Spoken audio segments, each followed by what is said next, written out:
The purpose of this video is to illustrate certain elements contained in Final Report number 2370 by the Swiss Transportation Safety Investigation Board. It is not a summary of the final report, which sets out the detailed procedures and systemic aspects of the accident.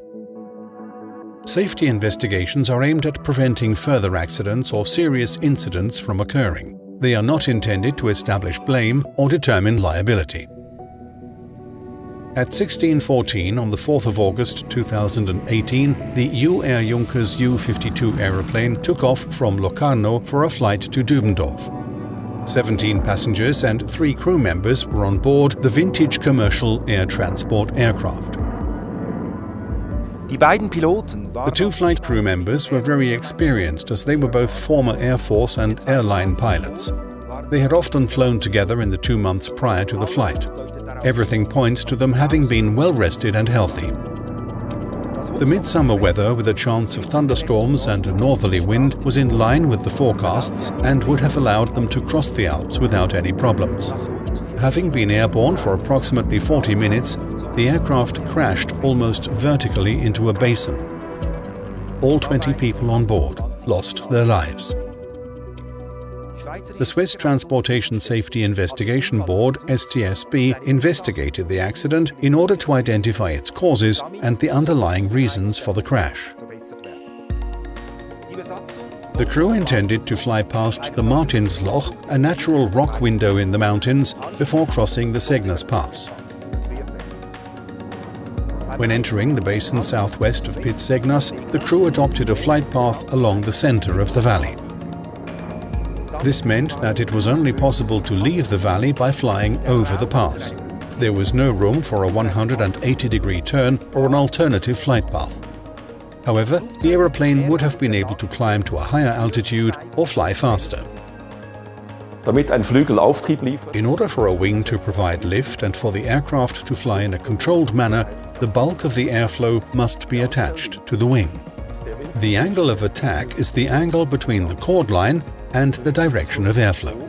If an aeroplane moves in such a way that the critical angle of attack is exceeded, the airflow separates from the top of the wing and forms vortices. This process is called a stall. A stall is therefore not dependent on the speed of the airflow, but on the angle of attack only. A stall causes a significant loss of lift, resulting in a loss of control of the aircraft. The U-52 flew into an area of downdraft and began to descend. During this phase, the flight crew reduced the power of the engines and first broke away to the right in order to then make a left turn to fly over the pass. While descending, the flight crew steadily lifted the nose of the U-52.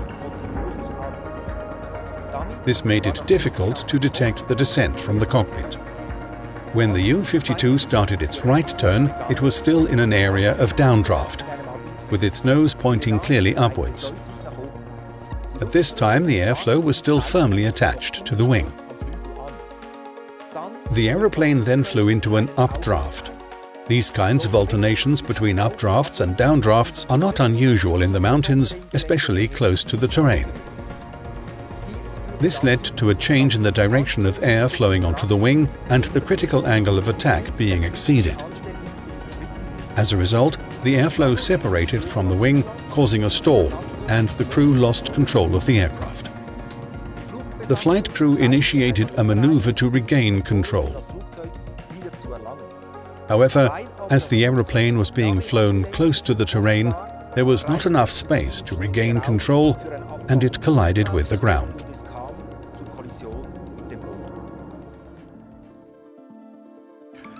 The safety investigation uncovered various technical defects on the aircraft. Even so, nothing points to these having influenced the accident. Radar recordings show that high-risk flight paths in the mountains had also been chosen on comparable U-52 flights. The pilots had become used to this kind of flying. Neither the air operator nor the supervisory authorities detected or rectified this conduct. In order to remedy the safety deficits identified during the investigation, the STSB has issued 8 safety recommendations to the supervisory authorities.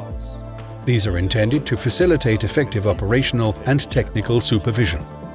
The STSB has also presented 7 pieces of safety advice to the air operator, the purpose of which is to improve operational aspects within the organization and the safety-conscious handling of risks.